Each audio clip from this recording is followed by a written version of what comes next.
Luck seems to fluctuate constantly. A person might have good luck one minute, but bad luck the next. It's often easy to tell whether an event could have been caused by good luck or bad luck. But there are times when it's hard to tell. Confusion seems to be rampant in our society. There seems to be simply too much to understand, and too much of it not understood.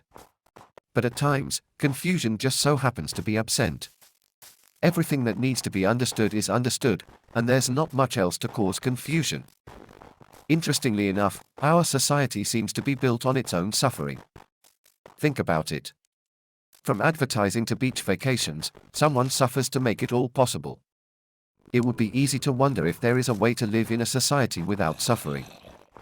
The idea of a society without suffering seems to be impossible to achieve in our universe.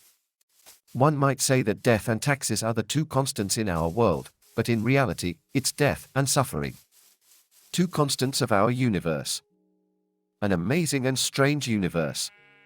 Amazing and strange for a simple reason. Because we exist, beings that can contemplate our own existence and our universe. We're able to overthink things to the point of exhaustion.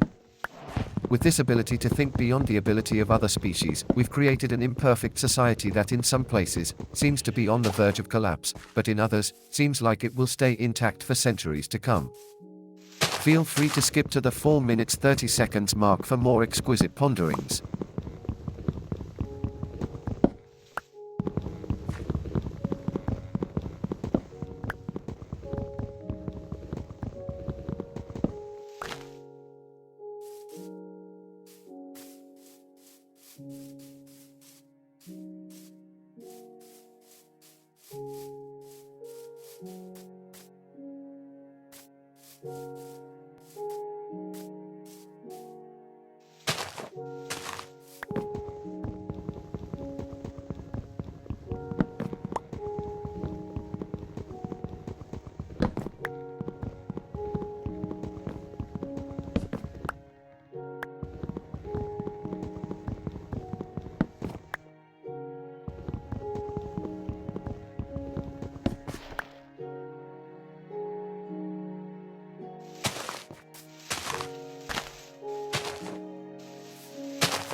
Why do sticks in Minecraft look perfectly linear like this if they come from trees?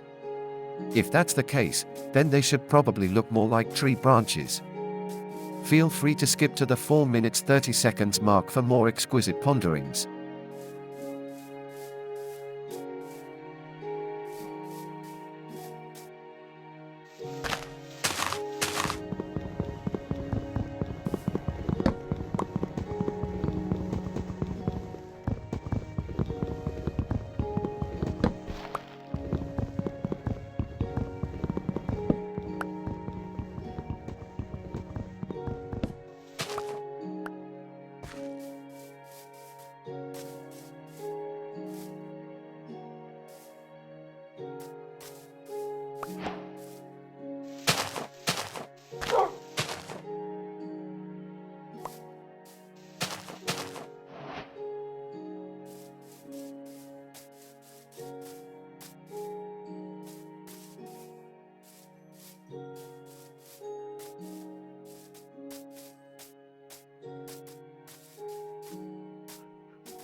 A house is a marvel of human engineering. It has walls to support a roof, and one or more floors to support the walls, which support the floors, and the roof. And the walls are either hollow or filled with some kind of soundproofing or insulation. And then these people have to gather the wood for the whole thing. The wood gathering process has evolved immensely, starting from just people swinging axes to using chainsaws and other machines that do the work for them. The question is, what madman came up with the idea of using a chain to cut down a tree in the first place? It would be funny to see someone cut down a tree by just using a chain, or maybe a fish. What if there was an alternate universe where people cut down trees with fish? Maybe in that universe, buildings would be made of cows, and porcupines would be the dominant species. Porcupines using computers. What a silly idea. Feel free to skip to the 10 minutes 14 seconds mark for more exquisite ponderings.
How is the player character supposed to light these furnaces?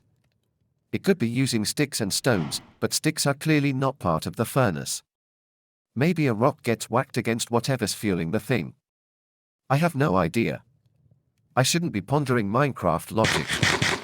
From what I can tell, a human only has a limited number of heartbeats before they say goodbye to the world and evaporate to the afterlife. This is part of the reason people exercise, because exercise lowers the resting heart rate, therefore letting a person conserve their limited heartbeats. If there's one thing that male internet users have a concerning tendency to crave, it's the suffering of others. Luckily for society, most of the time this tendency is limited to soulless NPCs in video games, or maybe the occasional folk causing their own suffering. What would societal collapse look like? Would everyone suddenly start raiding all the grocery stores in the land when all money became invalid?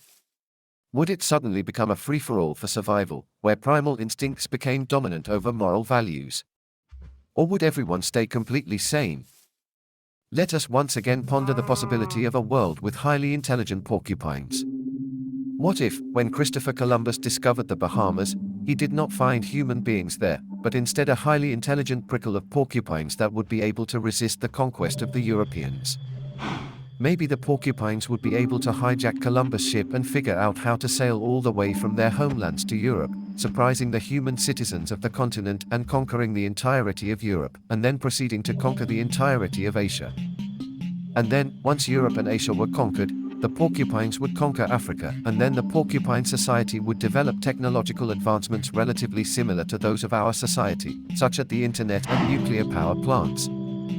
The resulting world would probably be a lot like our society, except everyone would be porcupines, everything would be sized to fit the needs of the porcupines, and the housing market wouldn't be so broken like in our society because all the houses would be smaller and would use up less resources. But that brings up the question of the religion of the porcupines. Would the porcupines adopt religious practices and beliefs similar to, if not identical, to the current religions of our world, or would they bring their own religions or sciences with them and form a society with those beliefs? There is still the possibility that instead of porcupines taking over the world and being the dominant species, the humans and porcupines would coexist in the society that would be made. But would it be easier to send highly intelligent porcupines, rather than humans, to the moon and outer space? There is also the possibility that the porcupines and the humans would be locked into a centuries-long war, drastically slowing down societal progress. It's crazy how many ideas one can come up with based on the concept of highly intelligent porcupines in the Bahamas. Feel free to skip to the 28 minutes 57 seconds mark for valuable life lessons. Or, you can simply enjoy some casual Minecraft gameplay. Your choice.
I don't think anyone ever watches the moon set. But in reality, the moon simply hides behind the trees while the sun makes the sky change color, so the moon setting isn't that much of a spectacle.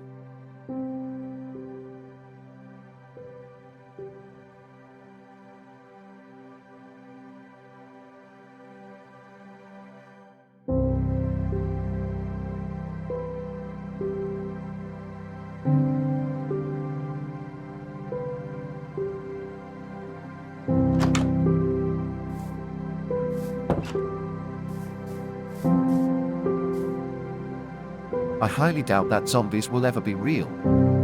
The zombie apocalypse is just a concept that was conceived by somebody's mind.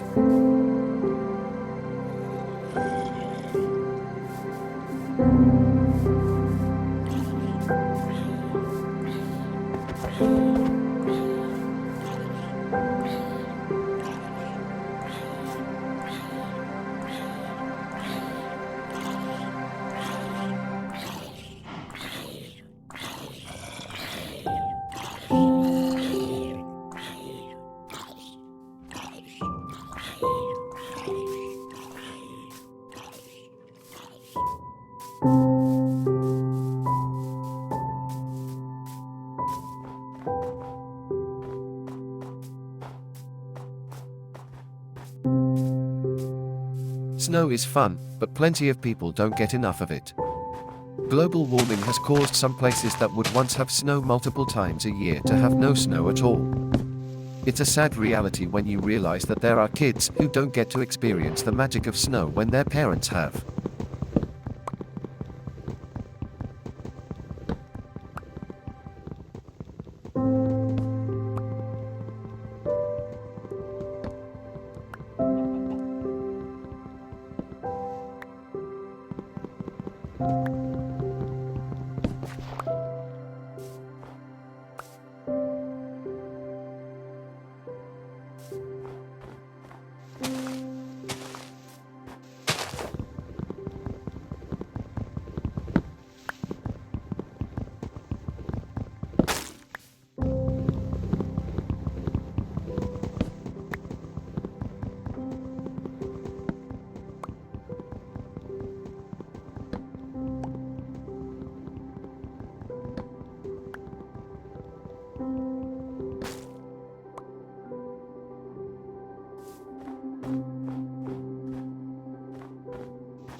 Let me tell you a story. A story completely unrelated to any sort of societal collapse, but instead a story for the sake of content.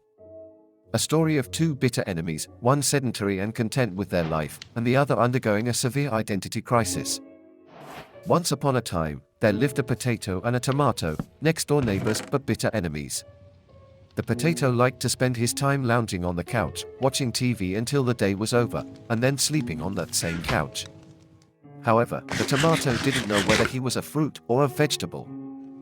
The tomato would repeatedly bang on the potato's door, and when the potato managed to get off his couch and open the door, the tomato would yell, "Am I a fruit or a vegetable?" and the potato would slam the door. He'd had to deal with his neighbor pestering him like this for ages. He simply wanted eternal lounging. But he endured this pestering for days, weeks, months, and even years. He hoped and prayed that it would stop, but it never did. And when the potato was on his deathbed, his greatest regret was that he never sent the tomato to go see Cucumber the therapist. The lesson we can learn from this story is this: your suffering will be eternal unless you do something about your problems. I had to learn this the hard way, and I hope that those that view this video can take away a simple but valuable lesson from this simple story of a potato and a tomato. But more importantly, why is that lemon burning?